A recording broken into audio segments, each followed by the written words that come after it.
Whether you loved or hated the Star Wars sequel trilogy, or anywhere in between, I strongly recommend you read the leaked script for Star Wars Duel of the Fates, which was the version of Episode 9 written by Colin Trevorrow and Derek Connolly, because I think the script is amazing.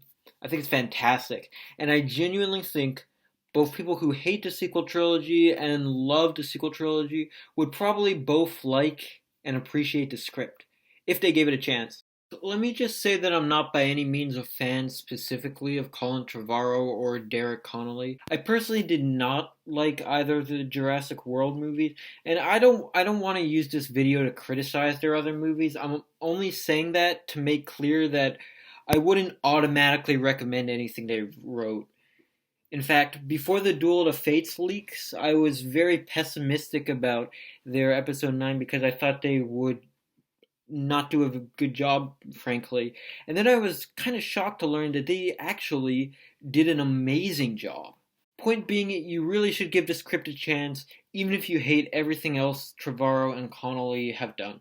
I'll also mention real quick that, as we all know by now, there are a lot of fans with very strong feelings, one way or the other, about the sequel trilogy, especially The Last Jedi.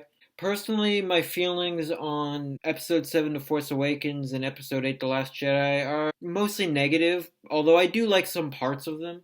And again, I'm not here to critique the previous films, I'm just saying that to show that I'm not someone who's only praising Colin Trevorrow and Derek Connolly's script because I really hate or really love the sequel trilogy. And if I do criticize those films in this video, I'm only doing that in order to persuade people who disliked 7 and 8 to give this script a chance, because they need convincing. They're really frustrated about how the sequel trilogy turned out. I'm not being negative for the sake of being negative about films that a lot of people love. And again, I think people who love Force Awakens and The Last Jedi, as well as people who hate those films, would most likely actually really enjoy the Duel of Fate script. So now I'll talk in a little more detail about the script and why I think it's so great. And I'll keep this video spoiler free. Some quick background on the script. In 2015, Colin Trevorrow was hired to direct Star Wars Episode 9, and he and Derek Connolly were set to pen the script. After completing at least 2 drafts as well as a bunch of concept art, Trevorrow and Connolly were fired sometime in 2017. Later in 2017, J.J. Abrams was hired to direct Episode 9 and write the script with Chris Terrio, starting completely from scratch so they didn't use anything that Trevorrow and Connolly had developed. Abrams and Terrio's version, of course, became the film that was released last December, Star Wars: The Rise of Skywalker. Around January 2020 or so, plot leaks, then a bunch of concept art, and eventually a finished script by Trevorrow and Connolly leaked out on the internet. The title Duel of the Fates is obviously a reference to the iconic John Williams Duel of the Fates theme from Episode 1, The Phantom Menace. The leaked script is at minimum a second draft, and some of the leaked art is from an earlier draft with stuff that doesn't happen in the script. The script is dated December 16th, 2016, which was 11 days before the tragic passing of Carrie Fisher. The script, of course, was written with the expectation that Carrie would be alive to play Leia. When Trevorrow was the director, filming for Episode 9 was not scheduled to begin until something like January 2018. The leaked script was probably not a finished draft and most likely would have been revised into 13 months before filming. And I'll say this unfinished draft is terrific and really well crafted and thought out, much more so than most finished movies, honestly. I think if they filmed it exactly like this script, it would have been a great film, easily the best of the sequel trilogy, in my opinion. And considering how rushed the writing processes for other Lucasfilm productions have often been, like Force Awakens, Rogue One, and The Rise of Skywalker, it's crazy that this great script had more than a year to only get even better. Here's why the script is so great. It is truly epic, yet never loses sight of the characters. It's epic, it's visually incredible. There's so many new worlds. There's Kuat, a mining planet of white and blue layers of sedimentary rock with a giant ring built around the planet and connected to the surface by a space elevator. There's this amazing image of a mirror-like frozen lake. There's Coruscant from the prequels, but very different than what we remember. It's now in ruins and lying in the shadow of the First Order's massive capital. Bonadan, a planet in perpetual sunset with a Hong Kong-inspired look, which they traverse on water with razor sail boats. The dark world of Remnicor, Mortis, the ethereal realm from Clone Wars, where seasons change across the course of a day as the landscape transforms as well. And, people who haven't seen Clone Wars will still be able to fully understand this script, though. Yeah, in this script, Rey took the two broken halves of Anakin's lightsaber and part of her staff to create a new double-bladed weapon. Number two, the script is great because it's full of world building. It feels like a whole galaxy, truly, and events in one part have consequences for the rest. Here's what I mean. There's a part later on where a message is being sent to planets across the galaxy, and it cuts to each one, and we get great description of it. We get a feel for the world. It's really well done.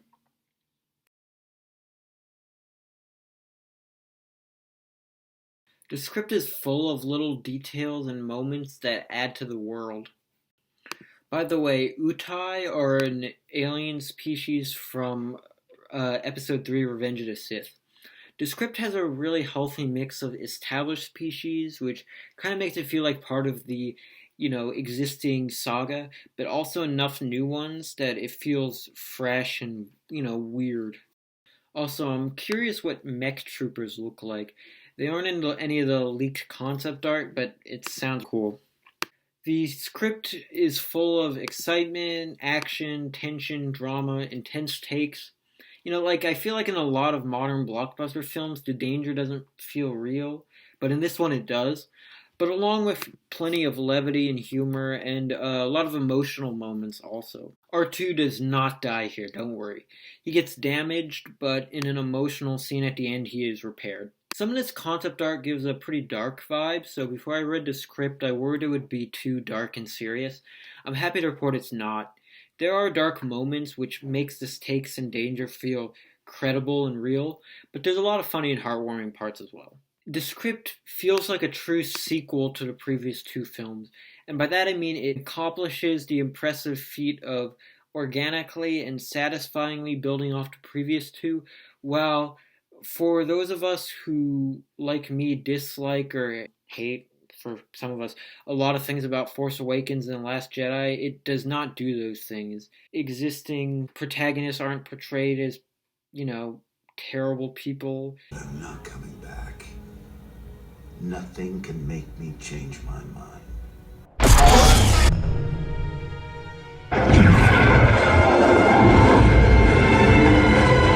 Nothing can make me change my mind.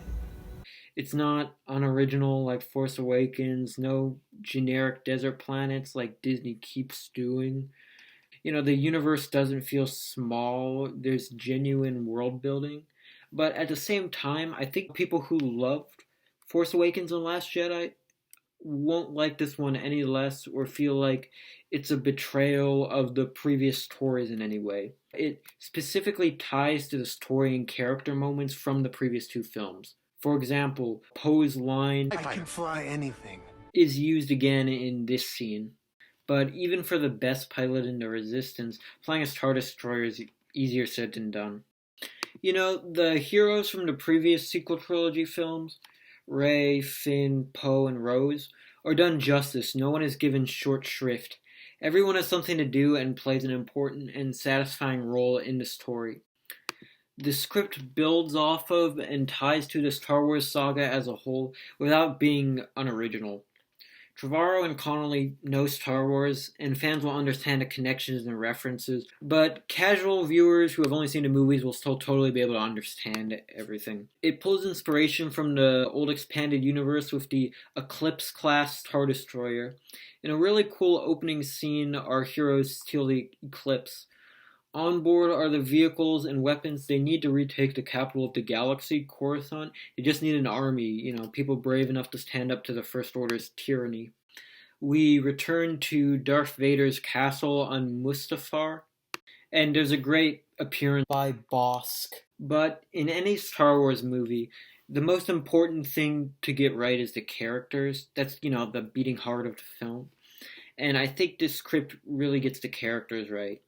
So, going down the list, Rey. So in episodes 7 and 8, I would say Rey as a character has the same fundamental problems as the character of Cliff Booth in Once Upon a Time in Hollywood, which is that both characters are supremely capable and skilled in a way that is both distractingly implausible. The sacred Jedi text! That library contained nothing that the girl Rey does not already possess. You know how to use one of those? Yeah, you pull the trigger. A little bit more to it than that. You got a lot to learn. I like this!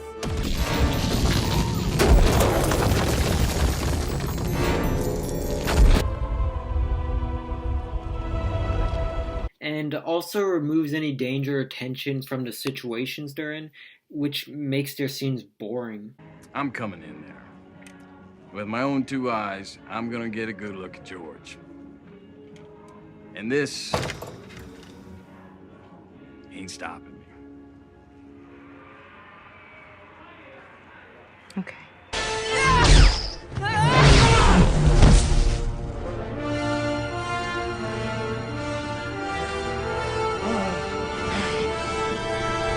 Look, obviously a lot of people have said the term Mary Sue is automatically sexist, and I'm not here to editorialize on that topic. I'm just trying to articulate the reaction by myself and other viewers to Rey's character in a way that won't make people decry me as a misogynist. In the Duel of the Fates script, Rey is still very strong, capable, and a true inspiration to the galaxy, but she never suffers from the aforementioned writing problems.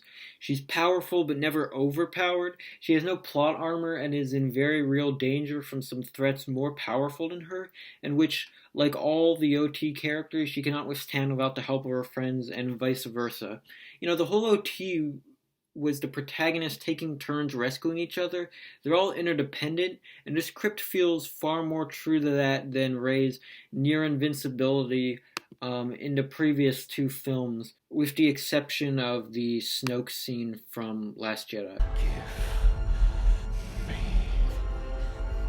everything. But for people who are fans of Rey from the previous two films, she's still awesome and powerful, and she's become a hero and inspiration to oppressed people across the galaxy, one the First Order is eager to quell. Luke. So Luke, as a Force ghost, trains Rey in this. We see him actually be the Jedi Master and teacher that he wasn't in Last Jedi. Luke also haunts Kylo like a ghost. Here's a concept art of him as a ghost grabbing Kylo's lightsaber like the father did in the Mortis arc of Clone Wars. Rose. So let's talk about Rose Tico, who, unlike in Rise of Skywalker, where she's just a bit part, is a main protagonist alongside the others in Duel of the Fates. So my guess is that the character of Rose was not cast at the time this concept art is made. That's why she isn't in a lot of the concept art, and the one she's in, like, she's seen from behind and she's wearing a helmet. But in those scenes, she's in it. So I do recognize, and I'm really happy about, how a lot of people really love and identify with this character. That's great, and that's valid and legitimate. And unfortunately, this is something that needs to be said, but I fiercely and unequivocally condemn the abuse and bigotry that drove Kelly Marie Tran off of Instagram. But Finn is an enslaved child soldier who literally escaped yesterday and who is only trying to save what he loves, his friend Rey, from seemingly certain death. Sorry, but this fleet is doomed, and if my friend comes back to it, she's doomed too. Gotta get this beacon far away from here. And Rose forces him and others to kill other enslaved child soldiers and die in a seemingly suicidal and hopeless situation. I'm taking you to the brig and turning you in for dessert. the exact opposite of the volunteer rebel alliance of the original trilogy. General, I gotta leave. I can't stay anymore. I'm sorry to hear that. You're a good fighter, Solo. I hate to lose you. Thank you, General. Over the course of the film, Rose is nothing but abusive to Finn. You're a selfish traitor. I know where the nearest escape pods are. Of course you do. Tell me. My point to this is, while I'm truly happy that people love and find meaning in the character, I personally feel, as do a lot of other people, that her character in Last Jedi was really cruel and unlikable. But in Duel of the Fates, Rose is not cruel and unlikable. She's a fantastic character. She's compassionate and supportive, a great friend, and really, really brave and resilient in the face of terrible adversity. But I think people who did love Rose in Last Jedi will also love Rose in Duel of the Fates. She has a really big important part. It does justice to her character, and Kelly Marie Tran, who is awesome, would have knocked it out of the ballpark. Your mate! Hux. Hux is actually a very good, interesting character in this. I don't want to spoil it, but they add an interesting new dimension to him. Again, great character moments in this script. You know, Star Wars needs a heart and soul beyond the wonder and spectacle, and this script has it in spades. Leia. Leia in this one actually acts like the leader of the Resistance. You know, unlike in the previous films where she just looks at monitors and doesn't do anything, she's in the Admiral Akbar-like role of commanding the fleet at the end. I like this introductory description of her. She has long gray hair because there's been a significant time jump between Last Jedi and Duel of Fates, like several years. Lando's in this script also. He has a pretty cool role. I won't spoil it for you. Kylo Ren. So without spoiling it too much, the direction they went with Kylo is sort of different than the approach in most of the recent books and comics and stuff, where he's more like this tortured, conflicted villain. In this one, Kylo just becomes more and more evil over the course of the story. He wants to crush any weakness or hesitation that might be holding him back from absolute power. You know, this script's Kylo probably also wouldn't function well in the romantic shipping fantasy. Early on, his face is badly injured, and Mandalorian smelt is attached to his face to treat it. He eventually heals near the end of the movie. I don't know this for sure, but this portrayal of Kylo may have been part of why Lucasfilm was unhappy with the script. But even if that was the case, Kylo's story in the script is mostly separate from the other characters. They could have completely rewritten the Kylo stuff and kept the rest of the script intact, yet they threw out the whole thing. And anyway, I'll probably speculate about the script's cancellation in a future video. But Kylo is a legitimate threat, and to me he feels consistent with the character we left at the end of Last Jedi. I'll destroy her, and you, and all of it. What I think Rian Johnson meant for Kylo, which is to replace Snoke as the big bad for the next movie. Does Kylo remain consumed by the dark side or turn back to the light at the end? I won't spoil it for you. I love the whole story, but probably my favorite part about Duel of Fates, and definitely the most frustrating loss when they threw the script out, was Finn's storyline. Finn leads a revolution of other stormtroopers who, like him, were taken from their families as infants and raised to be soldiers. You know, it's great, but what's so frustrating about it is this storyline was so obvious for Finn's character from the beginning. Ever since his introduction in Force Awakens, I think he's been the most promising new character, but then that powerful introduction was squandered because after the beginning of that film, his past as a stormtrooper is basically irrelevant. He's just generic good guy who screams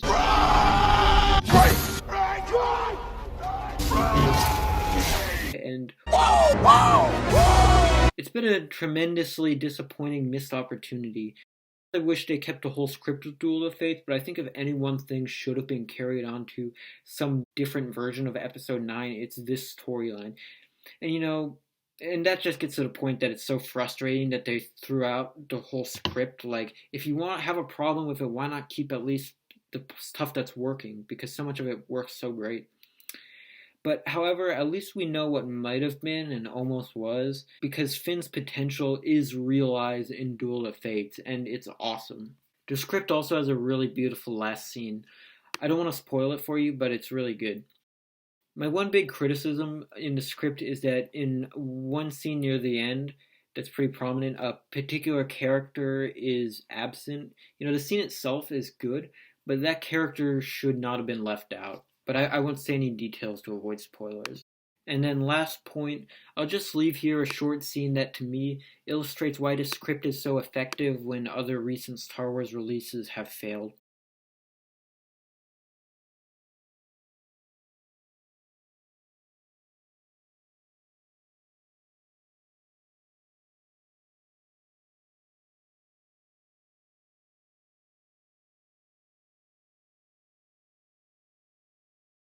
Now, before I go, the script and concept art leaked out and it's been circulating around the internet, but I think this project deserves far more attention and viewing than it's gotten so far, and I really want more people to check it out. That's why I made this video, because I love the script so much, and I wish more people were reading it and talking about it. Trevorrow and Connolly, as well as the amazing artists who created all the insanely gorgeous and spectacular concept art to visually realize the writer's vision, deserve way more attention and praise for the work they've done.